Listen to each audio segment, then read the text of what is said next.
하시는 줄로 믿습니다.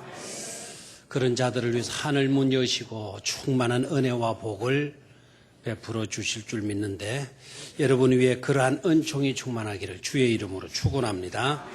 좌우에 계신 분 축복하십시오. 잘 오셨습니다. 꼭 은혜 받고 하나님께 영광 돌리고 돌아갑시다. 그렇게 인사들 하십시오.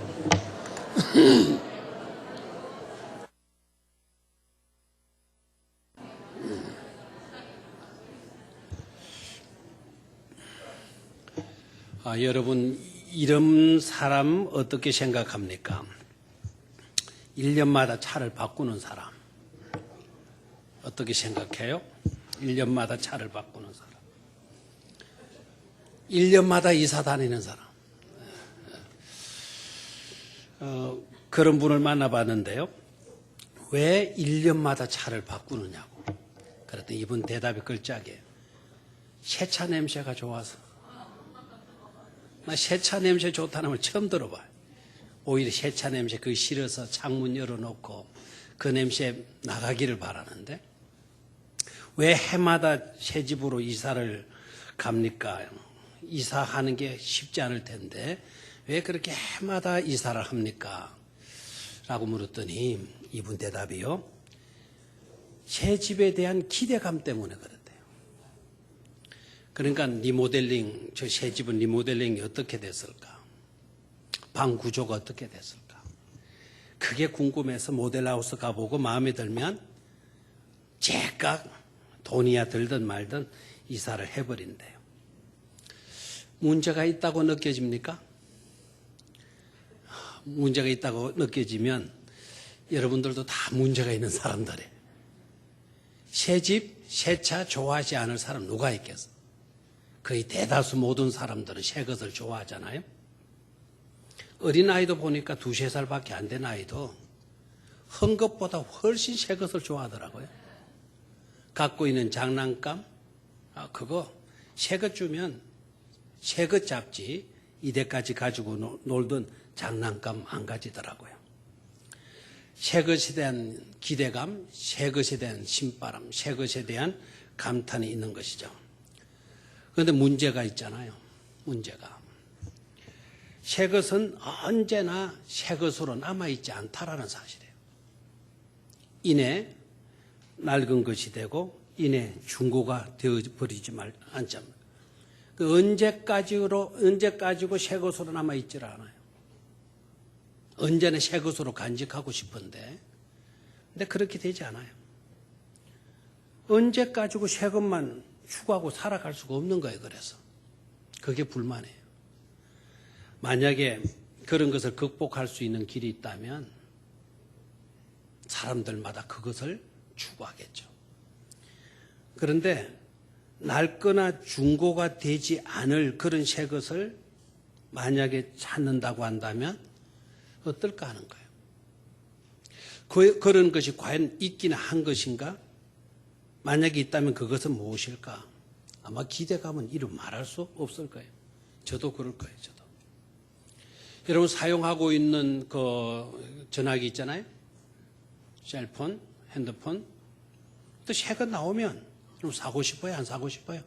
사고 싶죠. 1년마다 바꾸는 사람이 있어요. 어떤 사람은 6개월 만에 막 바꿨죠. 새 것. 기대감 때문에. 근데 또 사용 안 하면 또 한 것이 되고요. 또 이내 새 것이 나온대요. 문제잖아요. 성경은 뭐라고 말씀을 하고 있는 거 아니까 어차피 우리가 돌아가야 되는 건 성경에서 해답을 찾는 것이죠. 성경은 뭐라고 말씀을 하고 있는 거 아니까 너네들이 새 것을 추구하고 새 것에 대한 기대감이 굉장히 크다 할지라도 분명히 알아야 된다. 해 아래 새 것은 없다. 하나도 없나니 새 것은 없나니 하나도 없다. 해 아래 새 것이라고는 있다 없다? 없다. 하나도 없다라고 이야기를 해요. 그런데 이때까지 우리는 늘 새 것을 추구하면서 살아왔는데 해 아래 새 것이 없다니 이것이 진리라고 한다면 우리는 인생을 헛되게 살아오고 있는 거예요. 그런데 프랑스의 작가 마르셀 프루스트라고 하는 분이 계시는데요. 이분이 아주 의미 있는 말을 했어요. 이분이 한 말을 제가 인용해 볼게요. 새로운 발견이란 새로운 땅, 새로운 어떤 것들을 찾는 것이 아니다. 새로운 시각으로 모든 것을 바라보는 것이다 라는 말을 했어요. 아주 의미심장한 얘기예요. 해 아래 새 것은 없지만 우리가 새 것을 발견할 수가 있다. 새로운 땅, 새로운 어떤 것들을 발견할 수가 있다. 그게 뭔가 하니까 새로운 시각으로 모든 것을 바라보게 될 때 우리는 새 것을 발견하게 되는 것이다 라는 거예요. 이분이 주장한 것은 바로 뭔가 하니까 새로운 시각으로 우리가 바라보면 모든 것이 새 것이 된다라는 거예요. 새 것이 된다. 아마 동감이 안 되니까 아멘이 안 나오는 것 같아요.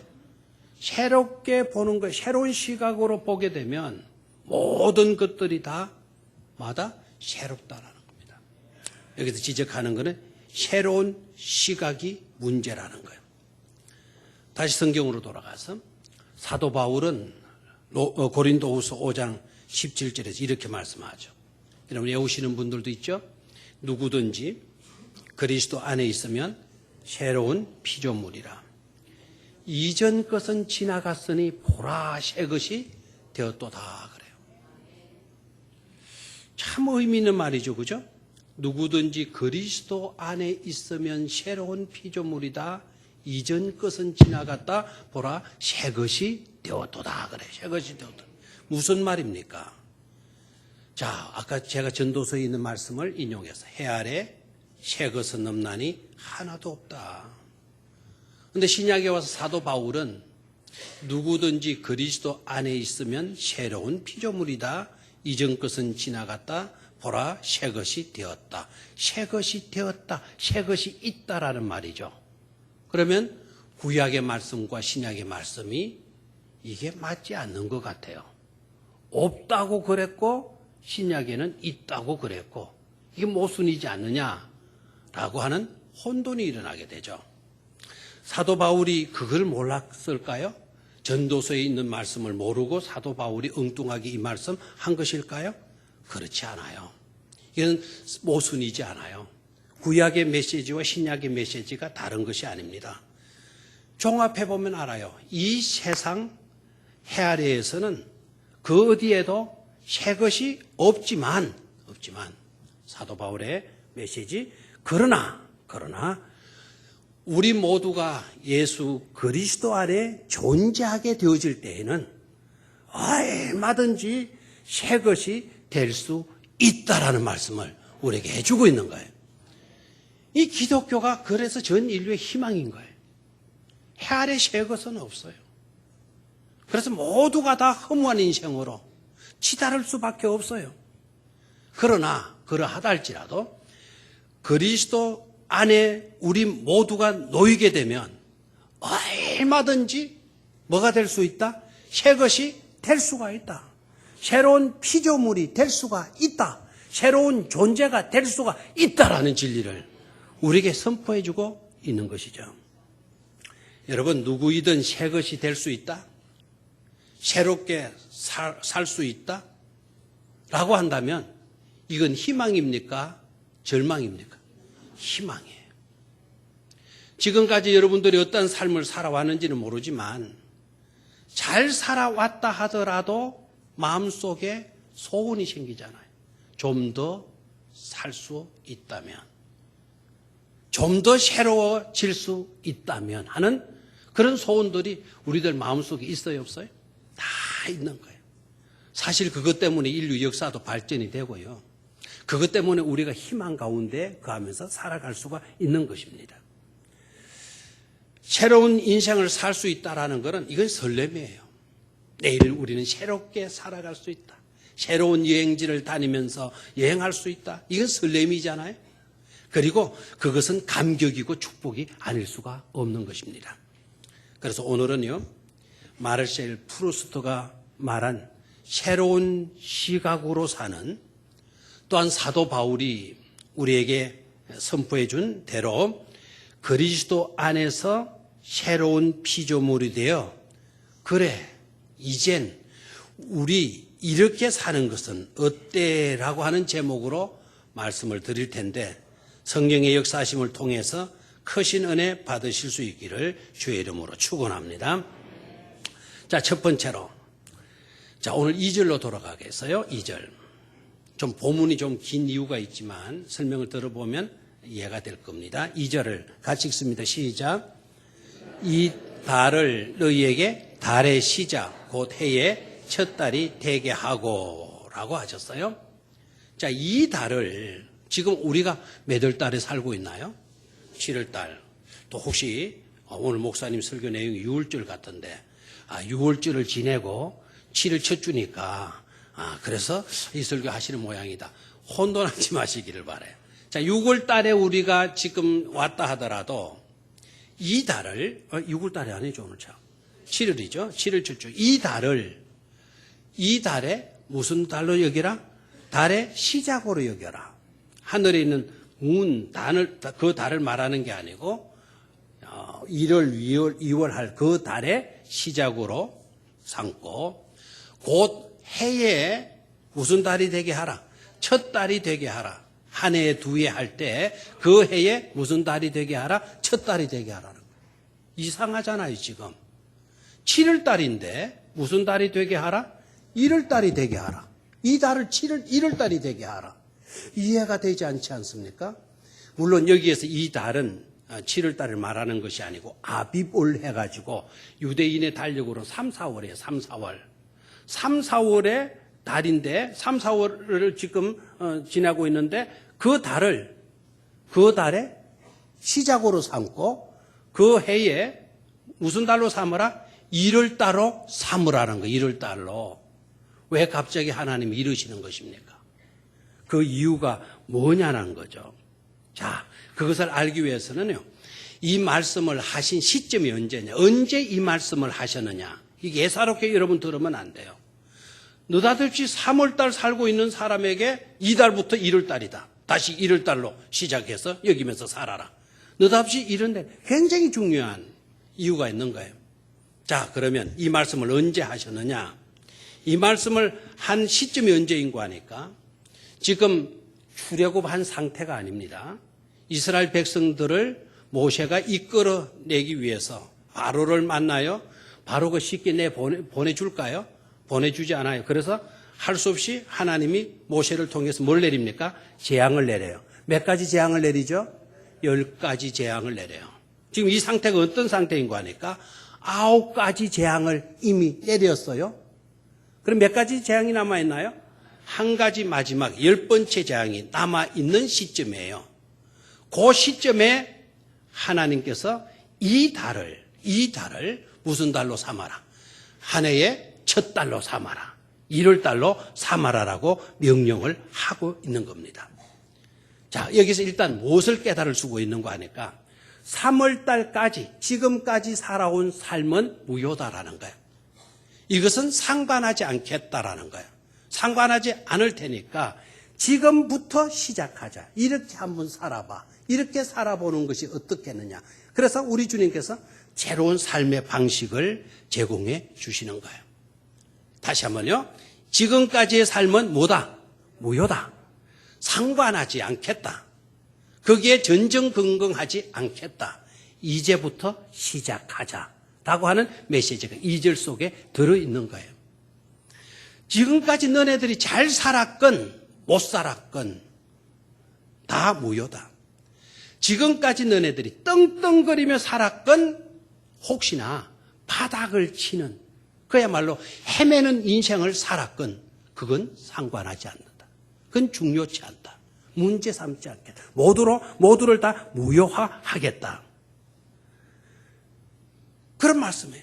그러면 3월 달까지 산 모든 것들을 무효화해버린다면 그것으로 끝나버리는 것이냐? 아니다라는 거예요. 제발 이제는 이와 같이 살도록 해. 이제는 이런 식으로 살아보도록 해. 그래서 그 방법을 말씀해 주고 있는 거예요. 그게 어디에서 어디까지냐 하면 3절에서 몇 절까지? 11절까지. 되나요? 돼서요? 오늘 여러분들 가운데도 우리에게 주시는 말씀으로 받으셔야 돼요. 지금까지 어떻게 살아왔든지 정말 잘 살았다. 남도 많이 도와주고 좋은 일도 많이 하고 살아왔어도, 아니면 형편없이 살아왔어도, 정말 바닥을 치는 그런 처절한 삶을 살아왔어도 지금까지의 삶은 뭐다? 무효다. 이제 이렇게 살아봐. 그래서 제시한 말씀이라면 그 내용을 우리는 쏙쏙들이 들여다보면서 그것을 우리의 것으로 삼아야 될 줄로 믿습니다.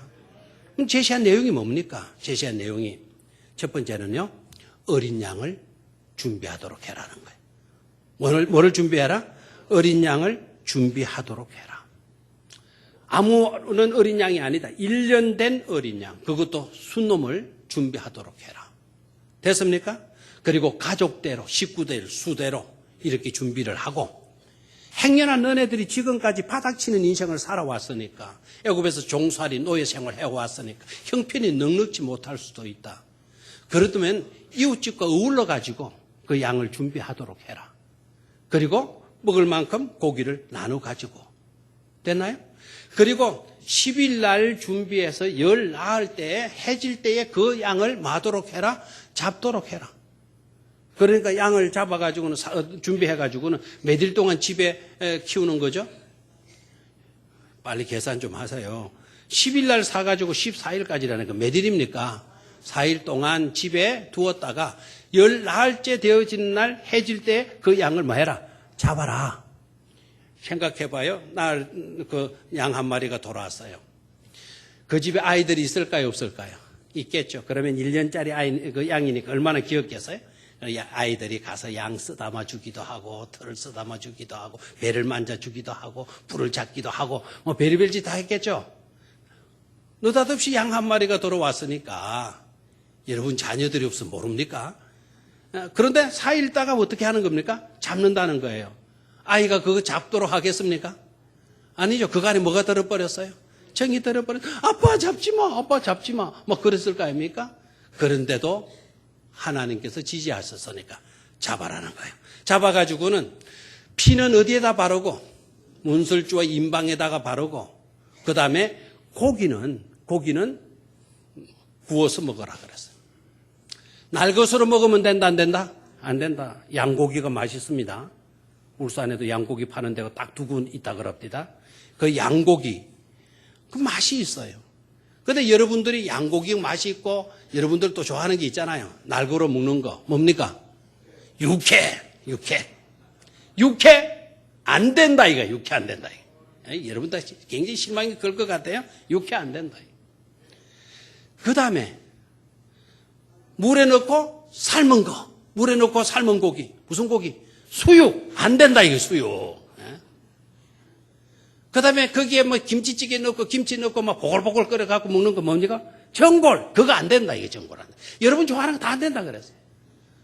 딱 하나. 뭡니까? 구워가지고 먹어라. 내장도 안 된다. 내장도 내장탕, 무슨 탕. 이거 안 된다, 이거. 내장도 다 구워서 먹고, 언제까지 그것도 먹냐? 아침 해가 박을 때까지 구워 먹고, 그래도 다 못 먹으면 그냥 묻어버리라. 이것도 아니고 어떻게 하라 그래요? 태워서 없애버려라는 거예요.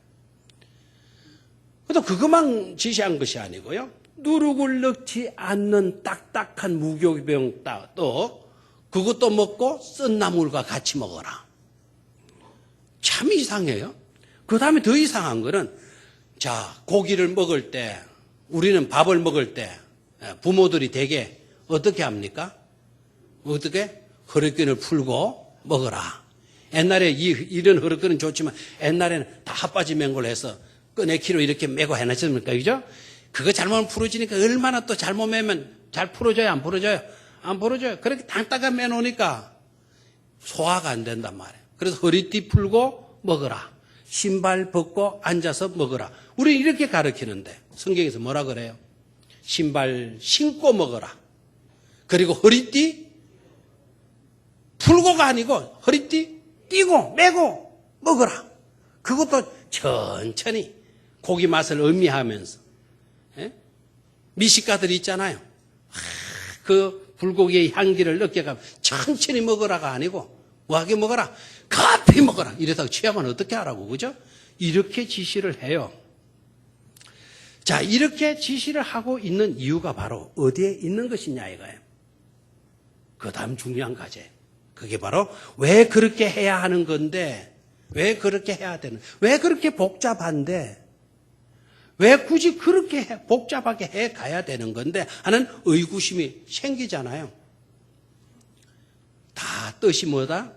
있는 것이다라는 거예요. 자, 다시 한번요. 지금까지 있었던 9번째 재앙까지, 그리고 10번째 재앙이 남아있는데 10번째 재앙을 남겨두고 이스라엘 백성들에게 이렇게 준비하고 이렇게 먹고 이런 식으로 해라라고 아주 구체적으로 뭐 해주고 있습니까? 설명해주고 있죠. 그렇죠? 여기에서 여러분 차이를 볼 수 있어야 돼요. 오늘 이 본문 속으로 들어가서 뭐를 찾아라? 차이를 찾아라. 뭔가 다르고 있다라는 거예요. 뭔가 다르고 있다. 오늘 그것을 깨닫기를 축원합니다. 들을 게 있는 자는 들을 수 있게 되기를 축원합니다. 사모하는 심령이 되는 자에게는 들려질 줄로 믿습니다. 자, 이때까지 9번째 재앙이 내릴 때까지의 상황은 어떠했는가 하니까 이때는요, 하나님께서 이스라엘 백성들을, 이스라엘 사람들을 무조건 보호해 주셨어요. 다시 9번째 재앙까지는 하나님께서 이스라엘 백성들을 무조건 뭐 해 주셨다? 보호해 주셨다라는 거예요. 애굽 땅에 하나님이 재앙을 내리실 때 그 재앙이 하나도 이스라엘 백성들에게는 임하지 않도록 하나님께서 뭐 해 주셨다? 보호해 주셨다라는 거예요. 보호해 주셨다. 이 재앙이 내렸을 때 애굽 사람에게 막 애굽 사람들 이가 막 득지 끓고 했을 때 이스라엘 백성들 가운데는 이 한 말이 없었다라는 거예요. 피 재앙 내렸을 때 나일강이 온통 피가 나일강만 피가 아니라 집안에서 물만 떠 마시려고 그러면 피가 돼버리는 거예요. 그래 애굽 사람들이 얼마나 고통스럽겠어요. 그럴 때에도 고센 땅에 살고 있었던 이스라엘 백성들은 그런 어려움을 당했다 안 당했다? 안 당했다. 안 당했다. 파리 때 개구리 때 막 득실거릴 때도 이스라엘 사람들은 하나도 파리로 고생한 사람이었고요. 그리고 개구리 때 때문에 고생한 적이 없어요. 애굽의 바로 왕은 권세가 그렇게 높았다 하더라도 왕인데도 불구하고 왕이 밥을 먹는 개구리가 먼저 막 상위에 뛰어올라오는 기겁을 하는데 이스라엘 사람들 노예였지만 천하게 사는 사들이었지만 그들은 개구리 때문에 한 번도 놀래거나 어려움을 당한 일이 없다 이 말이에요. 하나님께서 무조건 뭐 해주셨어요? 지켜주신 줄로 믿습니까? 하나님께서 그냥 지켜주신 거예요. 애굽 땅에 우박이 내렸는데 우박하면 여러분 제일 크면 우박이 얼마만큼 될 것 같아요? 애굽 땅에 그때 내린 우박의 크기가 어느 정도 될 것 같아요? 여러분 주먹만 하는 우박이 내려도 커요 안 커요? 크죠? 학자들에 의하면 그때의 애굽 땅에 내린 우박의 크기가 30cm가 넘었다는 거예요. 여러분 머리통보다 더 크죠? 그런 우박이 이게 뭐 우박입니까? 바입니까? 이런 것이 떨어지는데 견뎌낼 게 있습니까? 그런데도 불구하고 이스라엘 백성들이 사는 고센 땅에는 그런 우박 하나 떨어졌다 떨어지지 않았다라는 거예요. 하나님이 다 지켜주셨다라는 거예요. 이유는 뭡니까? 이스라엘 백성이기 때문이었다라는 거예요. 하나님이 택한 민족, 택한 백성이었기 때문이었다라는 거예요. 그래서 그때까지의 구원의 조건은 이스라엘 백성이냐 아니냐. 그게 결정되는 거예요. 이스라엘 백성이면 하나님께서 지켜주시고 구원해 주시고 이스라엘 백성이 아닐 때는 하나님이 벌하시고. 그래서 구원의 조건은 신분에 있어서 신분에. 그런데 지금 10번째 재앙을 앞두고 있는 이 시점에 양을 준비해라. 14일 날 해질 때 잡아라. 피는 받아서 문설주에 발라라. 고기는 구워서 먹어라. 그리고 썬나물과 같이 먹어라. 물 먹을 때 허리띠를 메고 먹어라. 신발을 신고 먹어라. 누룩 째는 딱딱한 빵과 같이 먹어라. 이렇게 지시를 해요. 그래서 이스라엘 백성들이 그렇게 했잖아요. 그리고 하고 나니까 뭐가 임하였죠? 그날 밤에 재앙이 임하게 되죠. 14일 날 밤에 재앙이 임하기 시작. 그래서 아비벌 15일, 14일 다음이 15일 아닙니까? 그날이 무슨 날이 되는 거 하니까 6월절이 되는데 왜 6월절이 되는 거 하니까 그날 밤에 이스라엘 사람들은 다 양 잡아가지고 문절수에 발라놓으니까 그날 하나님이 10번째 장자의 죽음의 재앙을 내렸는데 그 죽음의 재앙이 피 발라놓은 집은 들어가지 않고 죽음의 재앙이 침투하지 않고 피 바른 것을 보고 그 피를 보고 그 죽음의 재앙이 다 뭐했다 그랬어요? 넘어갔더라라고 이야기를 되어 있는 거예요. 넘어간 거예요.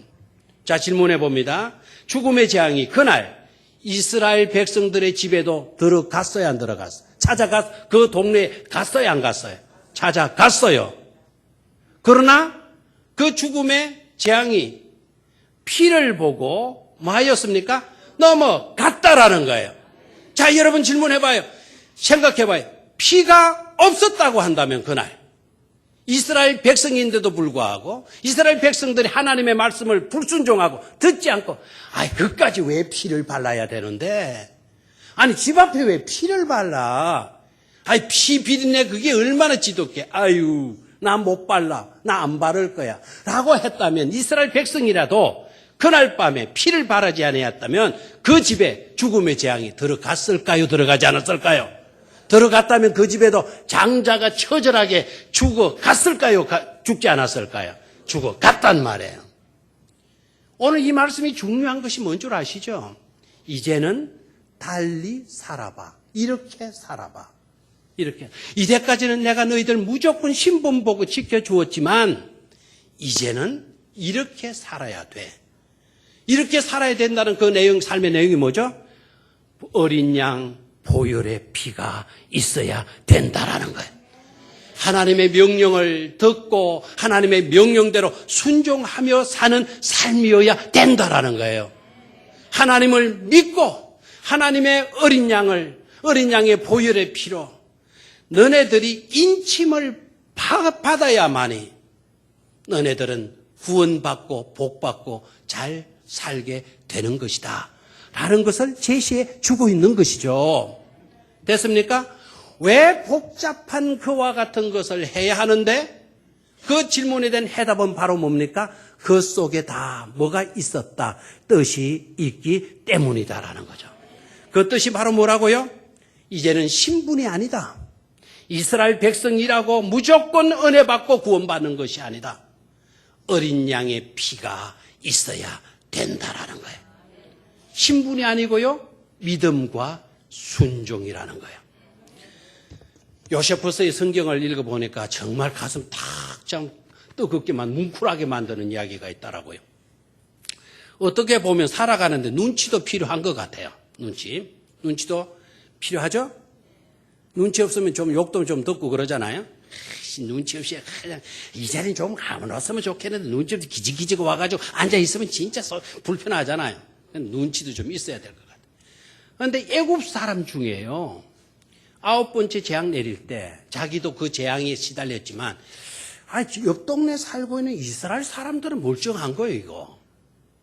이가 막 생기고 개구리떼 생기고 흑암이 생기고 우박이 떨어져도 저 동네 사람들 이상한 거요. 괜찮은 저들은 왜 저렇지? 그러다가 저 사람들의 삶을 늘 눈여겨보다가 어느 날 14일 날 막 사람들이 막 양 구하러 다니고 난리예요. 그래가지고는 그 양을 해질 때 딱 잡는 거예요. 야, 저들이 뭐라면 뭔가 있을 것 같아. 얘야, 우리 집 그 양도 끌고 와. 그래, 그 사람들이 잡을 때 지도 잡는 거예요. 그리고는 저 사람들 막 문설주 바를 때 저거 집에도 바른 거예요. 그리고 숯불 피워가지고 불고기 해먹을 때 저것도 숯불 피워가지고 막 불고기 해먹은 거예요. 근데 그날 밤에 놀라운 일이 일어난 거예요. 애굽 사람이지만 그 집에 이스라엘 사람들 따라가지고 눈치 봐가지고 저그 집에도 뭘 발라놨어요? 피를 발라놨어요. 그 집에 죽음의 재앙이 들어갔을까요? 들어가지 않았을까요? 피를 보고 그 집에도 넘어갔더라라는 거예요. 애굽 사람이냐 이스라엘 사람이냐가 중요하지 않아요. 이제 피가 중요한 거란 말이에요. 이게 우리에게 주어지는 크나큰 은혜요 복음인 줄로 믿습니다.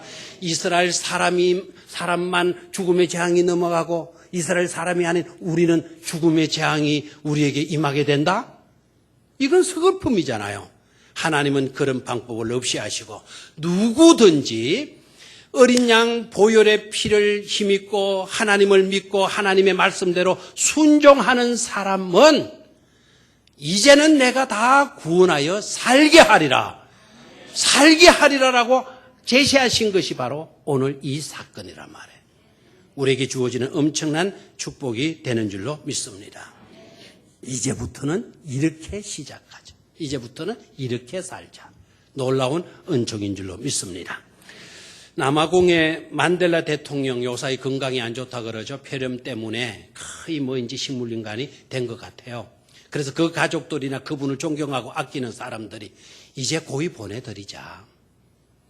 정말 우리 곁에서 우리 위해서 얼마나 훌륭한 일을 많이 하셨나. 이제 우리 그를 사랑하지만 고이 보내드리자. 그렇게 해서 이제 백성들이 또 그 가족들이 그렇게 원했어요. 그런데 의사들이 안 된다 그랬어요. 우리는 호흡기를 뗄 수 없다. 그래서 겨우겨우 호흡기로 연명하고 있는 것 같아요. 재미나는 거는 그 의사들이 왜 호흡기를 떼지 않냐. 의사들도 이 만델라를 너무 존경하는 거예요. 이분이 말을 하건 못하건 본인은 편한 세상 가는지 모르지만 그러나 우리 곁에는 이 모양이라도 조금이라도 더 곁에 계셔줘야 된다. 그래서 의사들이 안 떼고 있다라는 거예요. 의사들이. 뭐 야당도 여당도 이분 굉장히 다 존경하잖아요. 평등 선거 해가지고 최초의 흑인 대통령이 되시고요. 노벨 평화상까지 받으시고 하신 분인데 이 사람이 정작 훌륭한 그런 위인의 반열에 끼일 수 있었던 거는 그가 대통령이 되고 난 뒤에 그를 괴롭히던 사람, 그를 어렵게 만들고 그를 공격하고 그를 찌르고 했던 모든 정적들 있잖아요. 그 정적들에 대해서 전혀 보복하지 않고 모두를 품어주는 그런 정치를 했다라는 거예요. 그래서 존경받는 거예요. 이분에게는 원수가 없어. 원수가. 근데 이분에 남긴 그 글 가운데, 어록 가운데 이런 글이 있어요. 너무 감동을 받았습니다. 제가 소개할게요. 흔히 말하듯이 성인은 늘 청렴하고 노력하는 죄인이라. 성인이라 해도 죄인이면은 동일하다라는 거예요. 그래서 차이는 뭔가 하니까 늘 깨끗하게 살려고 노력하는 죄인일 뿐이라는 겁니다. 어떤 사람이 인생의 4분의 3을 악한으로 살았어도, 잘못되게 살았다는 거죠. 악한으로 살았어도 성인으로 추앙받는 것은 그 사람이 나머지 4분의 1을 성인으로 살았기 때문이다. 저는 이 말에 참 감동이 돼요. 4분의 3을 이때까지 나쁘게 살은 거예요.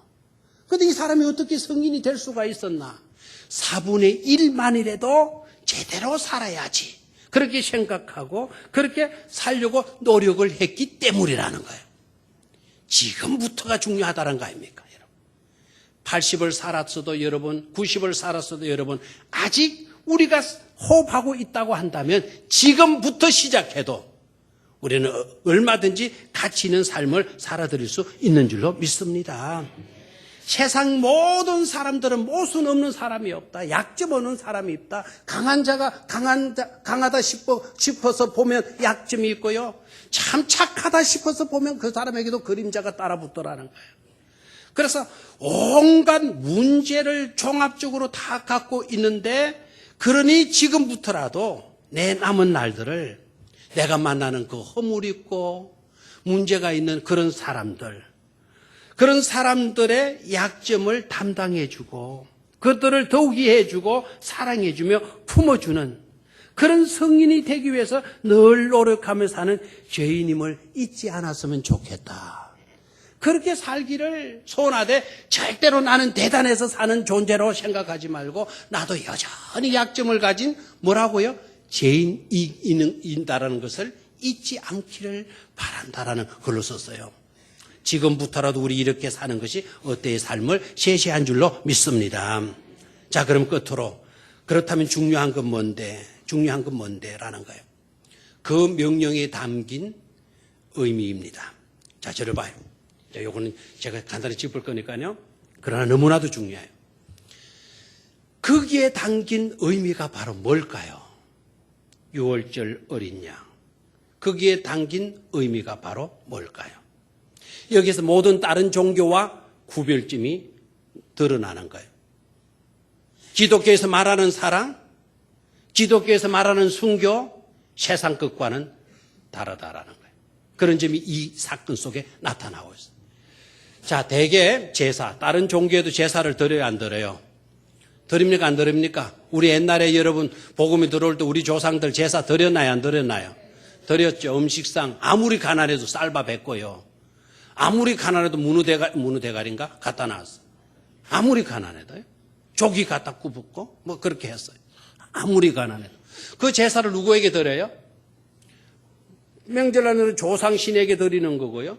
불교에도 뭐 그렇게 제사하고 유교에도 뭐 제사하고 다른 종교도 제사해요. 그 제사와 기독교의 유월절 제사와의 차이점이 뭔 줄 아세요? 제사를 드리면 그 제사는 누구를 위한 것이죠? 누구를 위한 제사입니까? 신들이 그 음식 즐겁게 먹고 올 한 해 동안 애군 얻게 해주고 우리 후손들 우리 자손들 뭐 되게 해달라고 자손 잘 되게 해달라고 그렇게 해서 제물 드리는 거 아닙니까? 맞습니까? 자, 그렇다면 유월절 어린 양 누구를 위해 있는 것입니까? 하나님을 위한 것? 하나님을 위해서 어린 양이 쓰여졌습니까? 이 어린 양 제물은 하나님을 위한 것이 아니고 이스라엘 백성들을 위해서 잡혀서 이스라엘 백성들의 구원을 위하여 죽음의 재앙이 넘어가게 하기 위해서 그 피가 어디에 발려졌어요? 이스라엘 백성들의 진문에 발려진 거 믿습니까? 이 제물은 달라요. 일반 세상 사람들이 드리는 그런 제사와는 달라요. 다른 종교에서 드리는 제사와 다른 거예요. 이 제물은 이 유월절 어린 양은 우리를 위해서 주어진 것이란 말이에요. 우리를 위해서 주어진 것. 그래서 하나님께서 사랑하는 독생자를 어린 양 대신 독생자를 우리에게 보내주신 줄로 믿습니다. 그거 받아가시는 하나님이 아니고 자기에게 있는 어린 양을 하나밖에 없는 어린 양을 우리를 위해서 내어주신 것 아닙니까? 내어주신 것. 왜 내어주셨어요? 죽음의 재앙에서 우리를 건져내기 위해서 죄의 소굴에서 우리를 건져내기 위해서 온갖 억압과 탄압 속에서 늘 불행하며 늘 한숨 쉬며 쉴 수밖에 없는 우리들을 건져내서 행복의 삶, 노래하는 인생, 꿈꾸는 인생, 축복된 삶을 살아갈 수 있도록 하기 위해서 어린 양을 우리에게 내어주신 것이죠. 아멘입니까? 이젠 우리 이렇게 사는 것 어때? 그 어린 양을 우리는 선물로 받았어요. 어린 양의 보혈의 피로 저와 여러분들은 죄 씻음 받고 구원받았어요. 구원받았다면 이제 자유를 노래하면서 감격을 가지고 희망을 꿈꾸면서 춤추며 덩실덩실 춤을 추는 그런 삶을 사는 것 어떠냐 이 말입니다. 그렇게 살 수 있기를 주의 이름으로 축원합니다. 이부 예배 때 제가 말씀드렸지만 미국의 큰 농장을 경영하는 옥수수 밭을 경영하는 주인이 계셨어요. 한 번은 어떤 사람이 그 농장 곁을 차를 몰고 지나가는데 농장 그 옥수수 밭에서 막 괴음이 들리고 처절하게 한 아이가 막 절규하는 부르짖는 소리를 들은 거예요. 그래서 가다가 차를 멈추고 세워 들어보니 막 그냥 죽는다는 비명소리, 아이의 울부짖음. 그래가지고는 그냥 갈 수가 없어서 지나가던 분이 차에서 내려가지고는 옥수수밭을 들어본 거예요. 들어보니까 옥수수밭 안에 노예가 주인에게 폭력을 당하는 거예요. 그리고 그 노예가 아이를 낳은 모양인데 아이를 낳아도 자기 아들이 될 수가 없잖아요. 노예 신분이니까. 그래도 노예가 낳은 아들이지만 아이는 자기를 키워주는 그 노예가 자기 아버지잖아요. 아버지를 붙들고 막 울고 막 살려달라고 막 하는 거예요. 그 아이 보는 데서 어른 노예가 막 그냥 자기 아들 보는데 무차별 막 퍽퍽 몽둥이를 맞으니 그 꼴이 호죽합니까? 그래가지고 지나가던 나그네가 가만히 보니까 너무 안 됐어가지고 조심스럽게 접근을 해가지고는 왜 이러시느냐고. 혹시 제가 뭐 도움을 줄 수 있는 길이 없느냐고. 그러니까 그 옥수수밭 주인이 하는 말이, 이놈은 노예인데 그냥 두서는 안 된다고. 이놈은 나쁜 노예라고. 뭐 때문에 그러시느냐고. 그랬더니 그 옥수수밭 주인이 하는 말이, 내 옥수수 그거를 하나 꺾어가지고는 이 자기 새끼라고, 자기 새끼에게 옥수수를 먹였다라는 거예요. 옥수수 하나 때문에. 그래서 무차별로 그냥, 그때 노예들은 뭐 짐승이 똑같은 거죠. 짐승도 그런 식으로 안 패잖아요. 몽둥이로 그래 패고. 지나가는 나가는, 그러면 제가 보상하면 안 되겠느냐고. 옥수수 값이라, 이 옥수수밭 전체에 내가 옥수수 값을 잘 지불하면 안 되겠느냐고. 뿐만 아니라 이 노예도 이렇게 패서 죽이는 것보다는 내가 돈을 줄 거니까 나에게 팔도록 하라고. 그랬더니 그 옥수수밭 주인이 돈에 욕심이 생겼는지 얼마를 줄 거요? 부르는 대로 주겠어. 그래서 제시를 해서 돈을 주고, 그리고 그 노예 아버지와 그 노예 아들을 산 거예요. 이 노예 아버지 얼마나, 이 노예 아이 얼마나 고맙겠어요. 아저씨 고마워요. 우리 아버지 살려 고마워요. 뭐 아버지는 아버지대로 너무너무 고맙다. 이제 당신이 내 주인이니까 내 목숨 바쳐서 당신을 섬기겠노라고. 그랬더니 이 나그네 하는 말, 그런 말씀 마십시오. 당신은 내가 샀으니 당신은 이제부터 자유요. 가서 아이와 같이 행복해 살라고. 그러면서 주문을 내더니 또 돈 한 뭉치를 톡 쥐어주는 거예요. 그리고 이 노예가 제정신이겠어요? 이게 꿈인지 생신지 싶지 않겠어요? 그 아이와 더불어서 아이를 가슴에 몇 번이고 수백 번이고 고맙다고. 근데 이 나그네가 딱 가면서 한마디 했어요. 당신이 자유인으로 살면서 꼭 누군가가 당신과 같이 억압 속에 사는 사람이 있거들랑 당신이 그를 도와주시오. 그를 도와주신 이유를 묻고들랑 나도 그렇게 살아난 사람이라고 꼭 그 말 한마디 해 주시기를 바란다고 그 말했어요. 사랑하는 성도 여러분, 그 노예의 이야기가 혹 우리들의 이야기는 아닐까요? 우리들의 이야기. 우리도 꼭 누군가에게 이 이야기를 해줄 수 있는, 이젠 우리 이렇게 사는 건 어때? 정말 복된 주인공들이 되실 수 있기를 주의 이름으로 축원합니다. 하나님 아버지,